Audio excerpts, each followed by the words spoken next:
దేవునికి స్తోత్రము కలుగునుగాక. సత్యదైవార్చన పాటల పుస్తకంలో నుండి 504వ పాట అందరము కలిసి పాడుతూ దేవుని నామాన్ని మహిమపరచుచు కొద్దిసేపు దేవుని ఉపదేశం వినడానికి మన మనస్సును మనం సిద్ధపరచుకుందాం.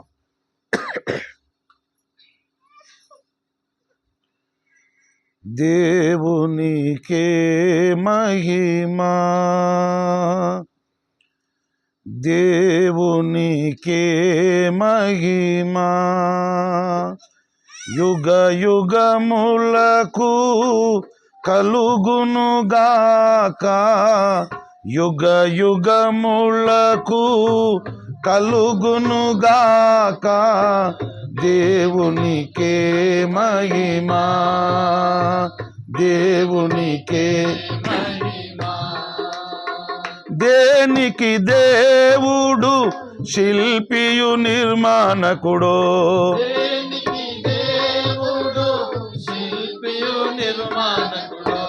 దానికి మనలను వారసులుగా చేసే,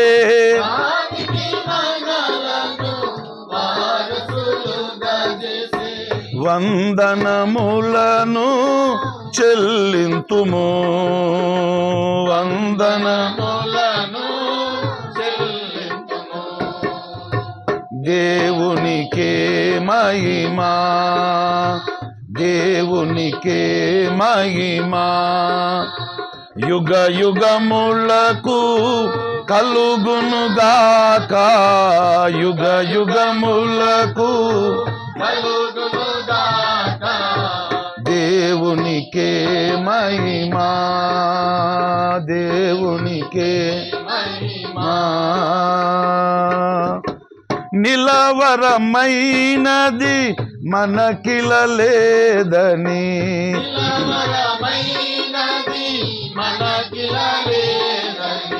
వల్లభుడు స్థిరపరచెను పరమందు,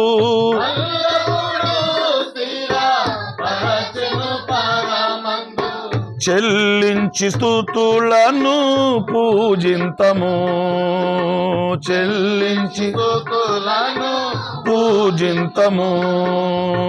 దేవునికే మహిమా, దేవునికే మహిమా, యుగ యుగములకు కలుగునుగాక, యుగ యుగములకు కలుగునుగాక. దేవునికే మహిమా, దేవునికే మహిమా.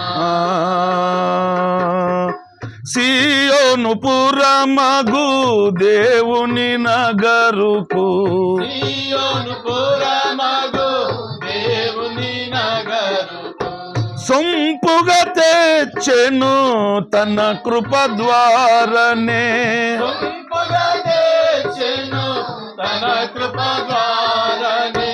స్తోత్ర గీతములను పాడెదము, స్తోత్ర గీతములను పాడెదము. దేవునికే మహిమా, దేవునికే మహిమా, యుగ యుగములకు కలుగునుగాక, యుగ యుగములకు కలుగునుగాక. దేవునికే మహిమా, దేవునికే మహిమా. సియోను పురమగు దేవుని నగరుకు,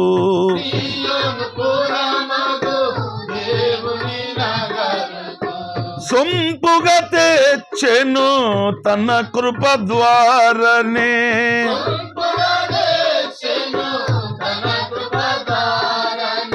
స్తోత్ర గీతములను పాడెదము, స్తోత్ర గీతములను పాడెదము దేవునికే మహిమా, దేవుని మా యుగ యుగములకు కలుగునుగాక, యుగ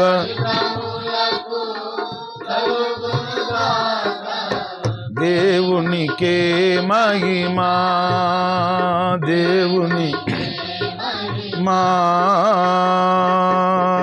పరదేశులుగా మనలను చేయక,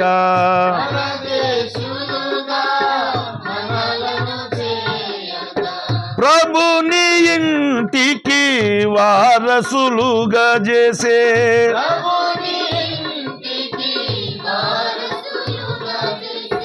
పాడి పొగడెదము మన ప్రభుని, పాడి దేవునికే మహిమా, దేవునికే మా యుగ యుగములకు కలుగునుగాక, యుగ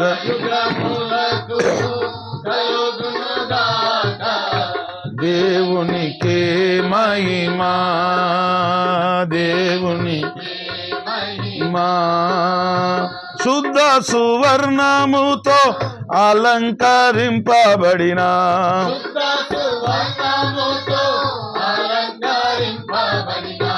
ముత్యాల గుమ్మముల పురమందు చేర్చెను,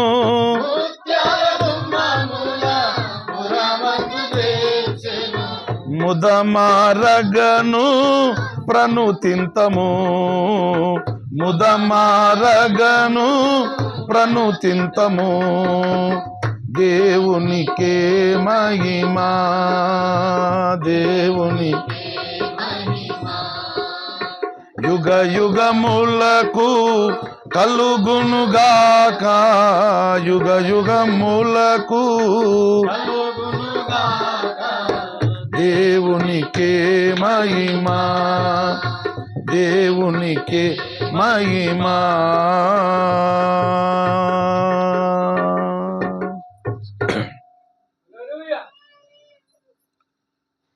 దేవునికి స్తోత్రము కలుగునుగాక. ఈ చక్కని కృతజ్ఞత ప్రార్థనా కూడిక ఏర్పాటు చేసినటువంటి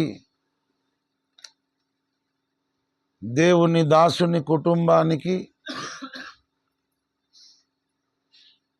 అలాగే ఏర్పాటు చేయబడినటువంటి ఈ చక్కని ప్రార్థనా కూడికకు దేవుని ఆత్మచేత నడిపించబడిన మీ ప్రతి ఒక్కరికి, రికార్డ్ అవుతున్నటువంటి ఈ ఉపదేశం వినబోతున్న ప్రతి ఒక్కరికి, లైవ్లో వీక్షిస్తున్నటువంటి ప్రతి ఒక్కరికి ప్రభువైన యేసుక్రీస్తు పరిశుద్ధ నామంలో నా హృదయపూర్వకమైన వందనాలు, కృతజ్ఞతలు తెలియజేస్తున్నాను. దేవుని మహాకృప చేత లాలు ఎల్లవ్వ దంపతులను దేవుడు ఆశీర్వదించి అద్భుతమైనటువంటి గొప్ప రక్షణ దేవుడు వారికి దయచేసి, వారికి దేవుడిచ్చినటువంటి సంతానము ఇద్దరు కుమార్తెలు, నవనీత, సింధూజ. వారిని కూడా దేవుడు ఆశీర్వదించాడు. వారు వివాహము అనే ఘనమైన కార్యము ద్వారా ఒక ఇంటి వారయ్యారు. వారికి ఒక కుటుంబం ఉన్నది. నవనీత, ఎలియేజరు దేవుడు వారిని ఆశీర్వదించి వారికి ఇచ్చిన కుమారుడు, కుమార్తె. అలాగే సింధూజ, నరసింహ దేవుడు వారికి ఇచ్చినటువంటి కుమార్తె మహిమాన్విత. అద్భుత రీతిగా దేవుడు ఈ విధమైనటువంటి గొప్ప కార్యము చేసి దేవుని దాసుని కుటుంబానికి ఎంతో సంతోషాన్ని ఆనందాన్ని కలిగించిన మహాదేవుడు, ఆ దేవునికి మనం ఏం చేసినా ఆయనకి ఇంకా మనం రుణస్థులమే. అనుక్షణం కనుపాపవలే దేవుడు మనలను కాపాడుతున్నాడు, పోషిస్తున్నాడు, సంరక్షిస్తున్నాడు, ఆయుష్ కాలమునిచ్చి మనలను జీవింపజేస్తున్నాడు. ఎన్నెన్నో మేలులు, ఎన్నెన్నో ఉపకారాలు దేవుడు మనకు చేస్తూనే ఉన్నాడు. ఈరోజు ఈ విధంగా మనం అందరము దేవుని సన్నిధిలో కూర్చొని ఉన్నామంటే అది దేవుని మహాకృప. లేకపోతే ఇట్టి స్థితి మనకు ఉండదు. లోకంలో మనం గమనించి చూస్తే ఎప్పుడు ఏమి జరుగుతుందో తెలియదు, ఏ నిమిషానికి ఏమి సంభవిస్తుందో తెలియదు, ఏ క్షణాన ఏ ప్రమాదం ముంచుకొస్తుందో తెలియదు, ఎప్పుడు ఏ దుర్వార్త వినవలసి వస్తుందో తెలియదు. అటువంటి అపాయకరమైన కలికాలంలో మనం బ్రతుకుతున్నాము. అయినప్పటికీ దేవుడు తన కనికరము మన మీద చూపిస్తూ రక్షణలో మనలను కొనసాగిస్తూ మనలను అద్భుత రీతిగా నడిపిస్తున్నాడు. ఆ మహాదేవునికి సమస్త మహిమ, ఘనత, ప్రభావములు కలుగునుగాక అని నేను హృదయపూర్వకంగా కోరుకుంటూ దేవుణ్ణి స్తుతిస్తున్నాను. దేవునికే మహిమ కలుగునుగాక. హల్లెలూయా. ఈ సమయంలో దేవుని పరిశుద్ధ వాక్యములో నుండి యూదా వ్రాసిన పత్రిక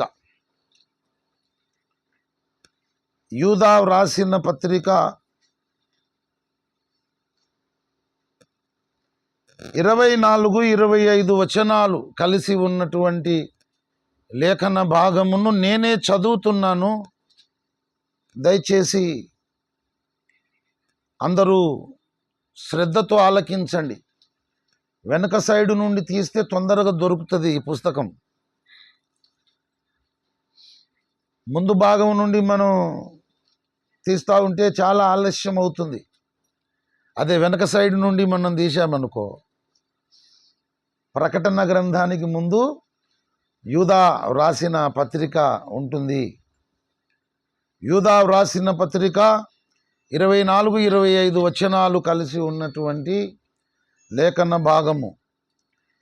తొట్టిల్లకుండా మిమ్మును కాపాడుటకును, తన మహిమ ఎదుట ఆనందముతో మిమ్మును నిర్దోషులనుగా నిలువబెట్టుటకును శక్తిగల మన రక్షకుడైన అద్వితీయ దేవునికి మన ప్రభువైన యేసుక్రీస్తు ద్వారా మహిమయు, మహాత్మ్యమును, ఆధిపత్యమును, అధికారమును యుగములకు పూర్వమును ఇప్పుడును సర్వయుగములను కలుగునుగాక. ఆమేన్. చదువబడిన ఈ లేఖన భాగమును దేవుడు మన వినికిడిలో ఆశీర్వదించునుగాక. ప్రభునందు నాకత్యంత ప్రియులారా, మనము నిరంతరము సేవిస్తున్నటువంటి దేవుడు, మనము నమ్ముకున్నటువంటి దేవుడు, ఆత్మతోనూ సత్యముతోనూ మనం ఆరాధిస్తున్నటువంటి ఆ మహాదేవుడు మహిమగల దేవుడని పరిశుద్ధ గ్రంథం మనకు చూపిస్తుంది. మనము నమ్ముకున్న దేవుడు, మనము సేవిస్తున్న దేవుడు, మనం ఆరాధిస్తున్న దేవుడు మహిమగల దేవుడు. అపోస్తలుల కార్యములు 7వ అధ్యాయము 2వ వచనము. అందుకు స్టెఫను చెప్పినదేమనగా, సహోదరులారా, తండ్రులారా, వినుడి. మన పితరుడైన అబ్రహాము అరానులో కాపురముండక మునుపు మెసొపొతమియాలో ఉన్నప్పుడు మహిమగల దేవుడు అతనికి ప్రత్యక్షమై, మనము నమ్మిన దేవుడు, మనం ఆరాధిస్తున్న దేవుడు, మనము సేవిస్తున్న దేవుడు, మోకరించి మనము ప్రార్థన చేస్తున్న దేవుడు, విజ్ఞాపన చేస్తున్న దేవుడు, మొరపెడుతున్న దేవుడు ఎటువంటి దేవుడు చెప్పండి? మహిమగల దేవుడు, మహిమగల దేవుడు. గనుక ఈ భూమి మీద మానవులమైనటువంటి, మనుషులమైనటువంటి మనలను ఆ మహిమగల దేవునికి మన ద్వారా మహిమ అనేది ఆరోపించబడడానికి, మన ద్వారా మహిమ అనేది రావడానికే మనలను సృష్టించాడు, భూమి మీద పుట్టించాడు. ఈ మాట పరిశుద్ధ గ్రంథమే మనకు స్పష్టంగా ప్రత్యక్షపరుస్తుంది. యెషయా ప్రవచన గ్రంథం 43వ అధ్యాయము 7వ వచనము చూడండి. నా మహిమ నిమిత్తము నేను సృజించిన వారిని, నా నామము పెట్టబడిన వారినందరినీ తెప్పించుము. నేనే వారిని కలుగజేసి తిని, వారిని పుట్టించిన వాడను నేనే. చదువబడిన ఈ లేఖన భాగంలో 3 విషయాలు ప్రస్తావించబడ్డాయి. నేనే వారిని సృజించాను అంటున్నాడు, నేనే వారిని కలుగజేసి తిని అంటున్నాడు, నేనే వారిని పుట్టించి తిని అని మాట్లాడుతున్నాడు. మానవులను, మనుషులను, ఇక్కడ ఉన్నటువంటి మనందరినీ దేవుడే ఈ భూమి మీద సృష్టించినాడు.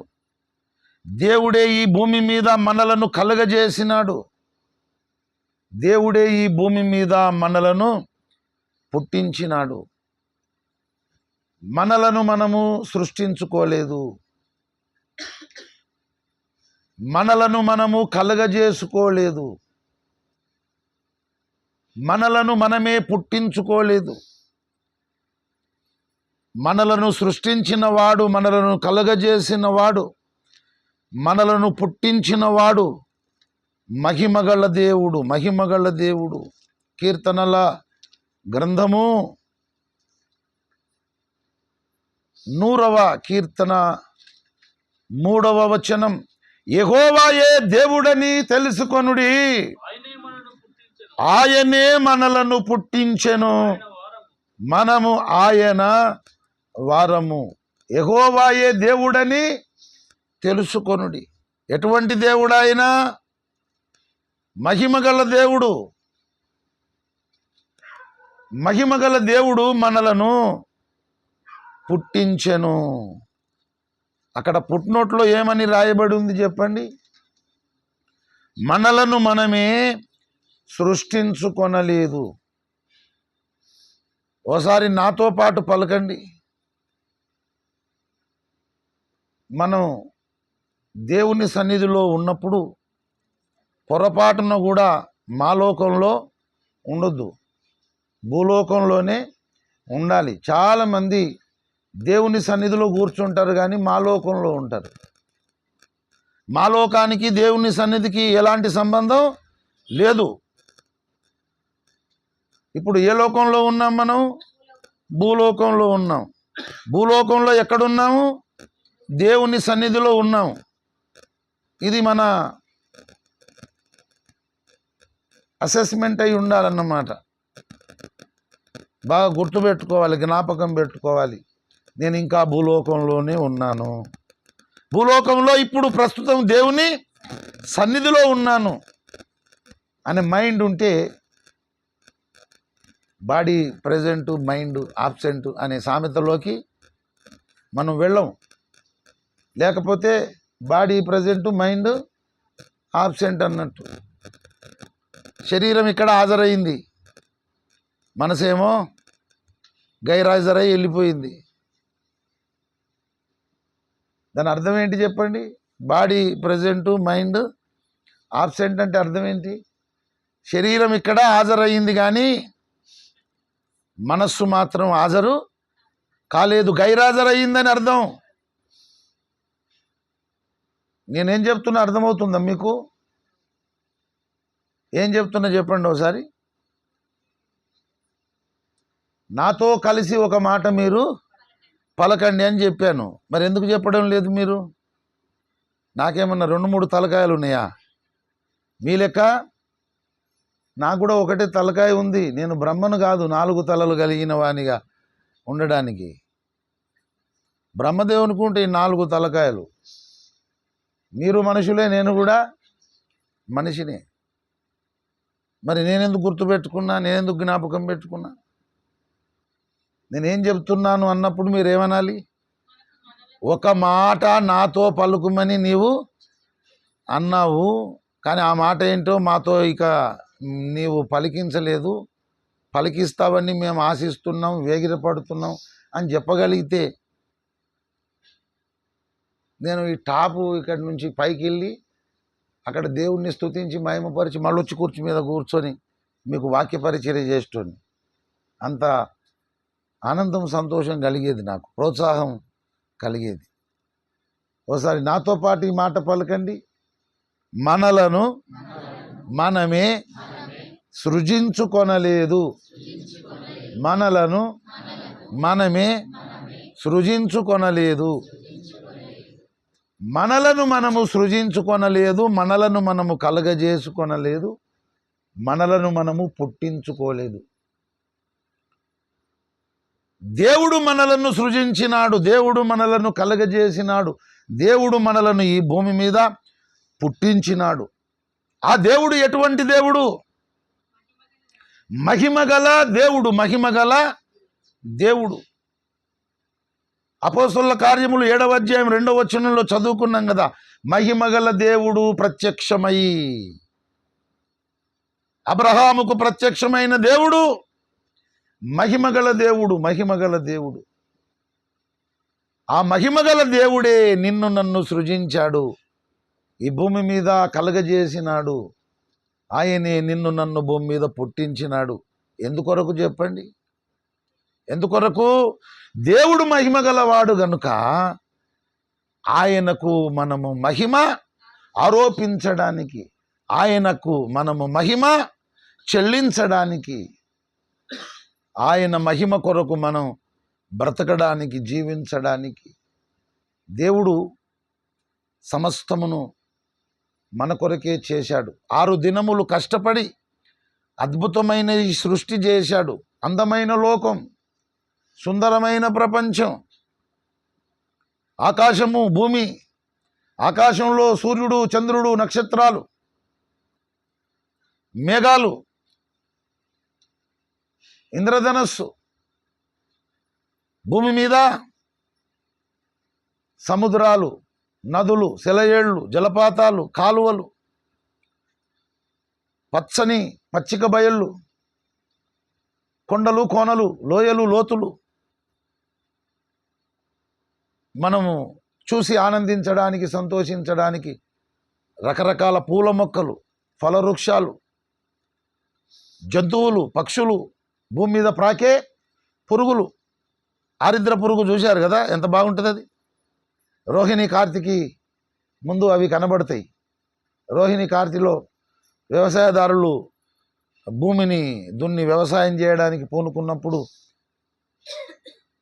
అది భూమి మీద ప్రాకే పురుగే, దాన్ని ఆరిద్ర పురుగు అంటారు. ఎంత బాగుంటుంది అది. అలాగే మినుగుడు పురుగులు కూడా ఉంటాయి. దానికి ట్రాన్స్ఫార్మర్ లేదు, అసలు కరెంటు సప్లై లేదు. మినుగురు పురుగులు అట్లా లైట్ వేసుకుంటా వెళ్తూ ఉంటాయి. చాలా బాగుంటుంది. బంగారు పురుగులు కూడా చిన్నప్పుడు వాటితో మనం ఆడుకునేవాళ్ళం. దాని డిజైన్ ఎట్లుంటుంది, మీద రెప్పలు ఇట్లా పచ్చగా ఎంత అందంగా ఉంటుంది దాని రెప్పలు, దాని రూపం. ఇంత అందమైనటువంటి లోకం, అందమైనటువంటి ఈ ప్రపంచం, ఈ సమస్తము కూడా దేవుడు ఎవరి కొరకు చేశాడు? మన కొరకే చేశాడు. ఆదికాండము 2వ అధ్యాయం 1వ వచనం మీరు చూడండి. ఆకాశమును భూమియు వాటిలోనున్న సమస్త సమూహమును సంపూర్తి చెయ్యబడెను. అటు ఆకాశము ఇటు భూమి, ఈ ఆకాశము భూమి ఇందులోపల ఉన్నటువంటి సమస్త సమూహము దేవుడే సంపూర్తి చేసినాడు. ఎవరు కలుగజేశారు? దేవుడు కలుగజేశాడు. దేవుని మూలముగానే ఈ సమస్త సృష్టి కలిగింది. యోహాను సువార్త 1వ అధ్యాయము 2వ వచనము మీరు చూడండి.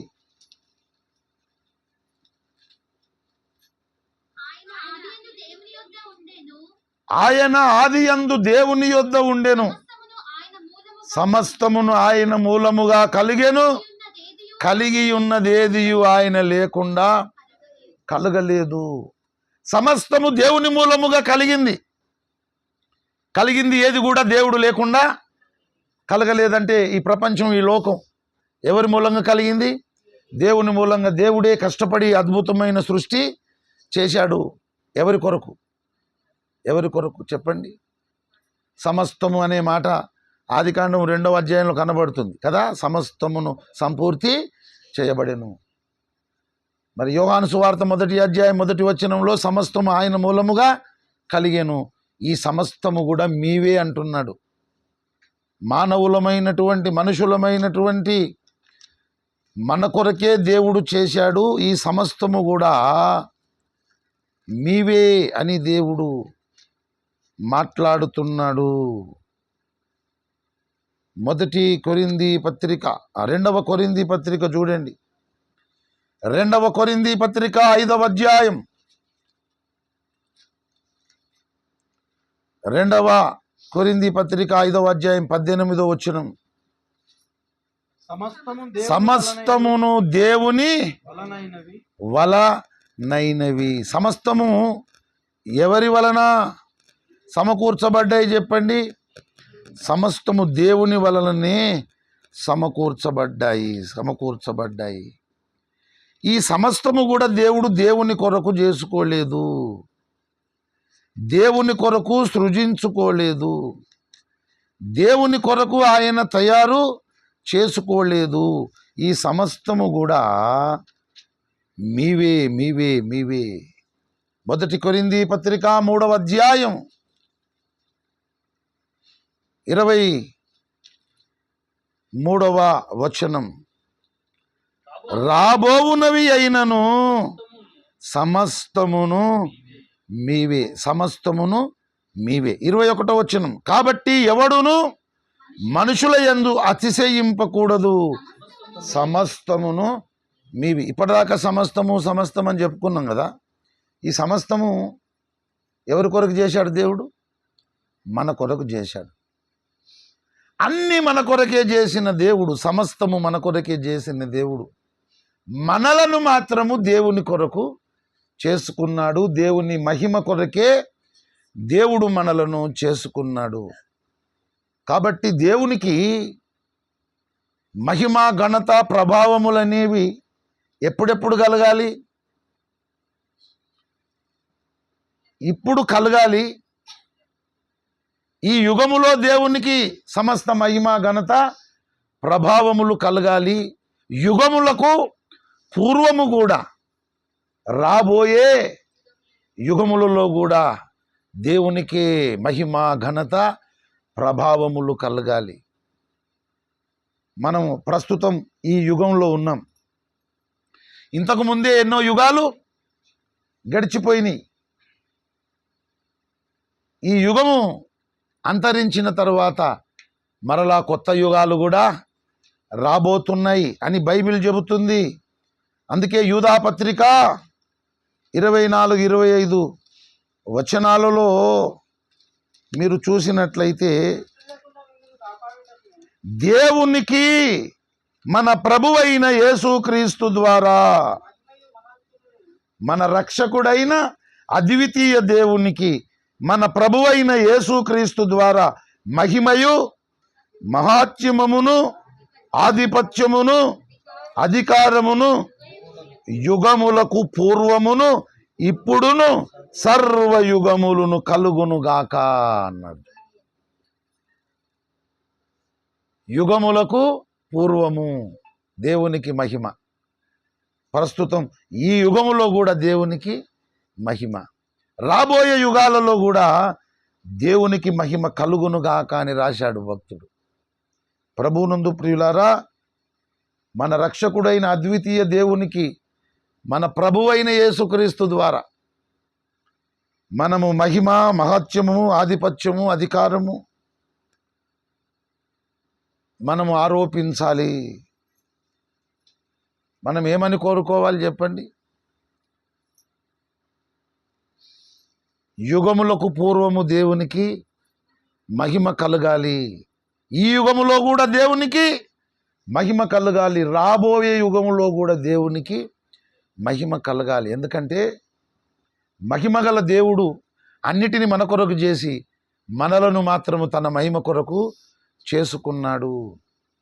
అందుకే 1 కొరింథీ పత్రిక 10వ అధ్యాయం 31వ వచనంలో పౌలు భక్తుడు ఈ మాట చెబుతున్నాడు. కాబట్టి మీరు భోజనము చేసినను పానము చేసినను మీరేమి చేసినను సమస్తమును దేవుని మహిమ కొరకు చేయుడి. కాబట్టి మీరు భోజనము చేసినను పానము చేసినను మీరేది చేసినను దేవుని మహిమ కొరకు చేయండి. అంటే చిన్న చిన్న విషయాలలో కూడా మనం చేసే పని ద్వారా దేవునికి మహిమ అనేది రావాలి. భోజనము చేయడం అనేది ప్రతిరోజు చేస్తాం మనం, 2 పూటలో 3 పూటలో. మంచినీళ్ళు అయితే ఓ 10 సార్లు తాగుతుండొచ్చు మనం. ఇది మనకు నిత్యకృత్యం అన్నమాట. ప్రతిరోజు భోజనం చేస్తాం, ప్రతిరోజు మంచినీళ్ళు త్రాగుతాం. మనం భోజనము చేసినను పానము చేసినను ఇంకా ఏ పని చేసినను, ఇల్లు ఉడిచినను బట్టలు ఉతికినను బోలు దోమినను అన్నం కూర వండుకొనినను కదా, కూలి పని చేసినా వ్యవసాయం చేసినా ఉద్యోగం చేసినా వ్యాపారం చేసినా దేవుని సన్నిధికి వెళ్ళినా దేవుని సన్నిధిలో కూర్చున్నా మాట్లాడినా ఏది చేసినా దేవునికి ఏం రావాలి చెప్పండి? మహిమ అనేది రావాలి. మన మైండ్లో ఎప్పటికీ ఏమి ఉండాలంటే ఏదన్నా పని చేస్తే ఏదన్నా కార్యం చేస్తే ఈ పని ద్వారా ఈ కార్యము ద్వారా సంపూర్ణమైన మహిమ దేవునికి రావాలి. 100%, 1% కూడా తగ్గొద్దు, 0.1% కూడా తగ్గొద్దు.